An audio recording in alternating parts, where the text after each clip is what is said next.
5 सितंबर 1972 को Munich Olympic खेलों के दौरान एक ऐसी घटना घटी जिसने पूरी दुनिया को झकझोर दिया। फिलिस्तीनी आतंकवादी संगठन ब्लैक सितंबर के 8 आतंकवादियों ने ओलंपिक विलेज में घुसपैठ कर 11 इजरायली एथलीट्स और कोचेस को पहले बंधक बनाया, फिर उनकी निर्मम हत्या कर दी।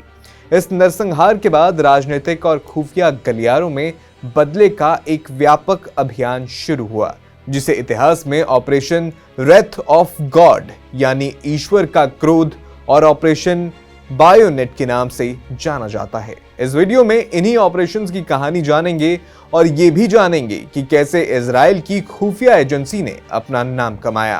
पहले बात म्यूनिख नरसंहार की करेंगे।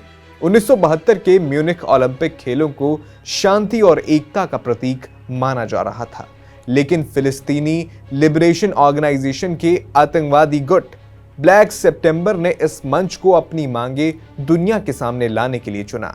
आतंकी म्यूनिख ओलंपिक विलेज में घुसाए और 11 इजरायली एथलीट्स और कोचेस को बंधक बना लिया। आतंकवादियों ने 232 फिलिस्तीनी कैदियों की रिहाई की मांग की। 5 और 6 सितंबर के तनावपूर्ण गतिरोध और जर्मन अधिकारियों की नाकाम बचाव कोशिशों के बाद सभी 11 इजरायली बंधक, 1 जर्मन पुलिसकर्मी और 5 आतंकवादी मारे गए, जबकि 3 को जिंदा पकड़ लिया गया। इस घटना ने इजराइल में गहरा आघात और आक्रोश पैदा किया। एक वजह यह भी थी कि ये नरसंहार जर्मनी की धरती पर हुआ, जहां हॉलोकॉस्ट की यादें अभी भी ताजा थीं। नरसंहार के तुरंत बाद इजरायली सरकार एक्शन में आई। दुनिया को दिखाने के लिए 2 दिन बाद इजराइल ने सीरिया और लेबनान में पीएलओ के 10 ठिकानों पर हवाई हमले किए, लेकिन प्रधानमंत्री गोल्डा मेयर और रक्षा मंत्री मोशे डायन ने मिलकर एक गुप्त कमेटी एक्स बनाई। इसने फैसला किया कि सिर्फ हवाई हमले काफी नहीं है, भविष्य में ऐसी घटनाओं को रोकने के लिए आतंकवादियों को निशाना बनाना जरूरी था। मोसाद को ऑपरेशन रेथ ऑफ गॉड शुरू करने का आदेश दिया गया, जिसका मकसद म्यूनिख हमले में शामिल ब्लैक सितंबर और पीएलओ के सदस्यों को ढूंढकर खत्म करना था। इस अभियान को मोसाद के निदेशक जवी जामिर और काउंटर टेररिज्म सलाहकार अरोहिन यारव ने संचालित किया। कहते हैं कि प्रधानमंत्री गोल्डा मेयर ने शुरू में इस अभियान को मंजूरी देने में हिचक दिखाई, लेकिन जब 3 हमलावरों को पश्चिमी जर्मनी ने लुफ्थांजा फ्लाइट 615 के अपहरण के बाद रिहा कर दिया, तो उनकी सारी हिचक खत्म हो गई और ऑपरेशन को ग्रीन सिग्नल मिल गया।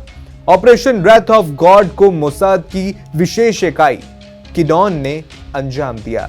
मोसाद ने म्यूनिख हमले में डायरेक्ट या इनडायरेक्ट रूप से शामिल रहे ब्लैक सितंबर और पीएलओ के नेताओं की लिस्ट तैयार की।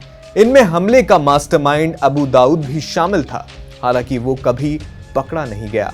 मोसाद के एजेंट्स ने यूरोप और मध्य पूर्व में गुप्त अभियानों के जरिए अपने टारगेट्स को खत्म किया।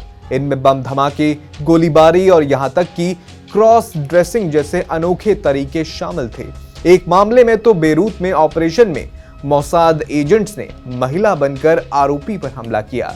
यह ऑपरेशन 20 साल से ज्यादा समय तक चला, जिसमें यूरोप, लेबनान और अन्य जगहों पर दर्जनों लोग मारे गए। लेबनान में एक हवाई हमले में कई हाई प्रोफाइल फिलिस्तीनी नेता निशाना बने। हालांकि ऐसा भी नहीं कहा जा सकता कि यह ऑपरेशन पूरी तरह से सफल रहा और इसकी आलोचना नहीं हुई। 1973 में नॉर्वे के लिलहमर में मोसाद की एक बड़ी चूक हुई। एजेंट्स ने गलती से एक निर्दोष मोरक्कन वेटर अहमद बोचीकी को मार डाला, जिसे वे ब्लैक सितंबर का नेता समझ बैठे थे। इस घटना ने ऑपरेशन को दुनिया की नजरों में ला दिया और अंतर्राष्ट्रीय आलोचना का सामना करना पड़ा। नॉर्वे में जांच शुरू हुई और कई मोसाद एजेंट गिरफ्तार हुए।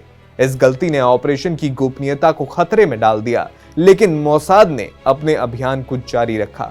रिपोर्ट्स की माने तो यह अभियान लगभग 2 दशकों तक चलता रहा, वो भी अलग अलग चरणों में।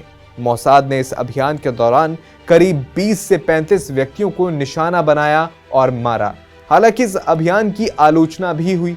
कई लोगों ने सवाल उठाया कि क्या टारगेट किलिंग्स नैतिक थीं और क्या ये वास्तव में आतंकवाद को रोक पाई। ब्लैक सितंबर ने भी जवाबी हमले किए, जिससे अरब इजराइल संघर्ष और गहरा गया। आलोचना के इतर ऑपरेशन रेथ ऑफ गॉड ने कई मायनों में इजराइल की नीति को आकार दिया। इसने दुनिया को दिखाया कि इजराइल अपने नागरिकों की सुरक्षा के लिए कितना सख्त रुख अपना सकता है। मोसाद ने यूरोप, मिडिल ईस्ट और यहां तक कि नॉर्थ अफ्रीका तक कार्रवाई की। संदेश साफ था, इजराइल अपने दुश्मनों को दुनिया में कहीं भी ढूंढ निकालेगा। ऑपरेशन रेथ ऑफ गॉड की वजह से मोसाद आज दुनिया की सबसे खतरनाक और प्रभावशाली खुफिया एजेंसियों में गिनी जाती है। इस ऑपरेशन पर कई सारी फिल्में भी बन चुकी हैं, जैसे 1986 की TV film sword of Gideon और 2005 में स्टीवन स्पिलबर्ग की फिल्म म्यूनिख। ज्यादा जानकारी के लिए इन फिल्मों को आप देख सकते हैं। इस वीडियो पर क्या कहेंगे हमें कमेंट बॉक्स में जरूर बताएं।